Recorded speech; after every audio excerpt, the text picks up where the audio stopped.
নমস্কাৰ, মোৰ চেনেলৰ অন্য এটা ভিডিঅ'লৈ সকলোকে স্বাগতম জনাইছোঁ। আজি ৰাতিপুৱা উঠিয়েই ব্লগটো ষ্টাৰ্ট কৰি দিছোঁ। দিনটো দেখুৱাই থাকিম কি কৰোঁ কি নকৰোঁ মাৰ ঘৰৰ পৰা। বতৰ ভাল কৰিছে, ৰ'দ দিছে, এনেকৈ বতৰটো ভাল কৰিলে হয়, পানী শুকাব লাগে, কিন্তু আমাৰ তাত পানী হেনো বাঢ়ি আছে। চোতাল পালেগৈ, কি হয় নাজানো আৰু, শুকাব লাগে সোনকালে, তাকে কামনা কৰিছোঁ। সকলোৰে জীৱনলৈ আগৰ দৰে পৰিস্থিতি ঘূৰি আহক। তো গা পা ধুই লওঁ। আমি আহি গ'লোঁ। এয়া ময়ূৰ বাপা পাপা ফোন কৰিম। আজি মই গামোচাৰ সৈতে বহি লৈছোঁ। আপোনালোকৰ লগত ভাবিছোঁ অকণমান কথা পাতোঁ। এয়া গামোচা, আপোনালোকে দেখি ভাবিছে চাগে ইমানবিলাক গামোচা আমিনো কি কৰোঁ। আচলতে দেউতাই আমাৰ গামোচাৰ ব্যৱসায় কৰে। আমাৰ দেউতাই গামোচাৰ ব্যৱসায় কৰিয়ে জীৱন নিৰ্বাহ কৰি আছে। দেউতা বুলিয়ে নহয়, আমাৰ এই অঞ্চলটোত বহুত মানুহ আছে এনেকুৱাকৈ গামোচা পাট কাপোৰ ব্যৱসায় কৰি জীৱন নিৰ্বাহ কৰি আছে। পৰা গামোচাৰ ব্যৱসায় কৰিয়ে ডাঙৰ দীঘল কৰিলে, পঢ়ুৱালে। তো আজি ভাবিছোঁ তেনেকুৱা অকণমান আপোনালোকৰ লগত কথা পাতোঁ, মানে মোৰ মনৰ কথা আপোনালোকৰ লগত অকণমান শ্বেয়াৰ কৰোঁ।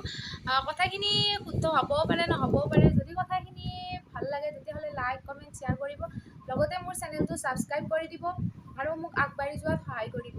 এতিয়া আহকচোন কথাখিনিৰ মাজলৈ যাওঁ। ঘৰ বামুণীত, শুৱালকুছিৰ পৰা বেছি দূৰ নহয়, অকণমান 7 কিলোমিটাৰমান হ'ব। তো শুৱালকুছি বুলি ক'লে সকলোৱে জানে, পৃথিৱী বিখ্যাত শুৱালকুছি পাট মুগাৰ কাপোৰৰ বাবে বিখ্যাত। উত্তৰ পূৰ্বাঞ্চলৰ মানচেষ্টাৰ বুলিও কোৱা হয়। শুৱালকুছিৰ প্ৰায়খিনি মানুহে কাপোৰৰ লগত জড়িত হৈয়ে জীৱন নিৰ্বাহ কৰি আছে। বেলেগ জীৱিকাৰো মানুহ আছে বাৰু, কিন্তু পাট কাপোৰৰ লগত জড়িত মানুহ বহুত বেছি আছে। তেনেকুৱাকৈ জীৱন নিৰ্বাহ কৰি আছে। শুৱালকুছিৰ দাঁতিকাষৰীয়া অঞ্চল বামুণী, ৰামদিয়া, দামপুৰৰ প্ৰায়খিনি মানুহেও এই তাঁতশালৰ লগত জড়িত হৈ উৎপাদন কৰি জীৱন নিৰ্বাহ কৰি আছে। আমাৰ এই বৃহত্তৰ এলেকাটোত স্বাৱলম্বিতাৰ অন্যতম নিদৰ্শন হৈছে তাঁতশাল। তাঁতশালৰ পৰাই উৎপাদন কৰি জীৱন নিৰ্বাহ কৰা দেখা যায়।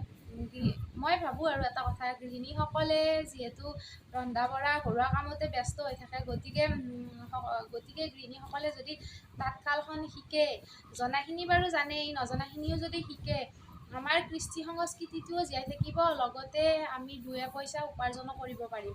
গতিকে আমি কামটো শিকিব লাগে, শিকাটোনো কিহৰ আপত্তি। আজিকালি নৱপ্ৰজন্ম প্ৰায়ে মোবাইলৰ লগত পূৰা ব্যস্ত হৈ পৰা দেখা যায়, ছ'চিয়েল মিডিয়াত পূৰা ব্যস্ত হৈ থাকে। অভিভাৱকসকলে নিজৰ ছোৱালীজনীক পঢ়াই শুনাই বহুতেই মানে ভাবে আৰু শাল ব'বলৈ দিমনে, আচলতে তেনেকুৱাকৈ ভাবিব নালাগে। ব'বলৈ দিয়া নিদিয়া সেইটো পিছৰ কথা, শিকাব লাগে। শিকিলে ধৰক আমি নিজৰ প্ৰয়োজনীয় কাপোৰখিনি আমি নিজে তৈয়াৰ কৰি ল'ব পাৰিম। আমি ধৰক কিবা এটা যদি কামো পাওঁ, পিছলৈ যদি এটা চৰকাৰী চাকৰিও পাওঁ, তাৰ লগতে আমি তাঁতশালখন লগাই থ'লে, সময় পালে অলপকৈ বৈ হ'লেও নিজৰ প্ৰয়োজনীয়খিনি যোগাৰ কৰিব পাৰিম। তো শিকিব লাগে, শিকাত কি আপত্তি। লগতে আমাৰ কৃষ্টি সংস্কৃতিটোও জীয়াই থাকিব আৰু আমি 2 পইচা উপাৰ্জনো কৰিব পাৰিম আৰু প্ৰয়োজনীয় কাপোৰখিনি যোগাৰো কৰি ল'ব পাৰিম। সেইকাৰণে শিকিব লাগে। আমাৰ বাৰু এই এলেকাটোত প্ৰায়খিনি মানুহৰে আছে, কিছু ঠাইত আছে বাৰু, আৰু যদি নাইও ধৰক জানে আপুনি এনেই বহি আছে, লগাব লাগে তাঁতশালখন, লগাই আগবাঢ়ি যাব লাগে।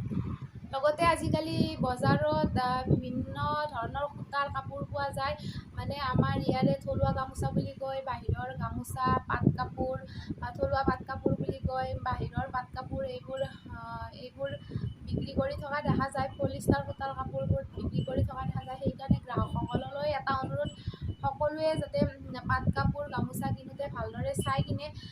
তাৰ বাবে আমাৰ থলুৱা শিপিনীসকল বহু পৰিমাণে ক্ষতিগ্ৰস্ত হোৱা দেখা গৈছে। এই বাহিৰা কাপোৰবোৰৰ বাবে আমাৰ থলুৱা শিপিনীসকল বহু পৰিমাণে ক্ষতিগ্ৰস্ত হোৱা দেখা গৈছে।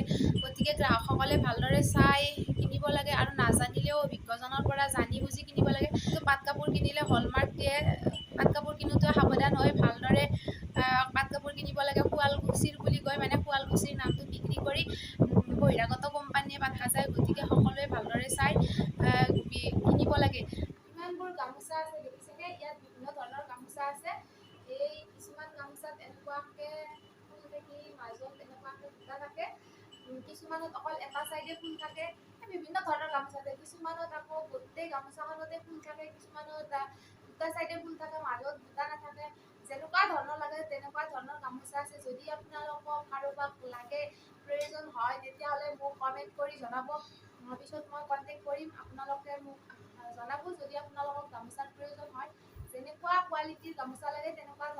গামোচা ইয়াতে পাব। তো মোৰ ভিডিঅ'টো চাই কেনেকুৱা পালে আপোনালোকে কমেণ্ট কৰি জনাব। আজিলৈ সামৰিছোঁ। মোৰ ভিডিঅ'টো চোৱাৰ বাবে বহুত বহুত ধন্যবাদ। আগলৈকে ভিডিঅ'বোৰ চাই থাকিব।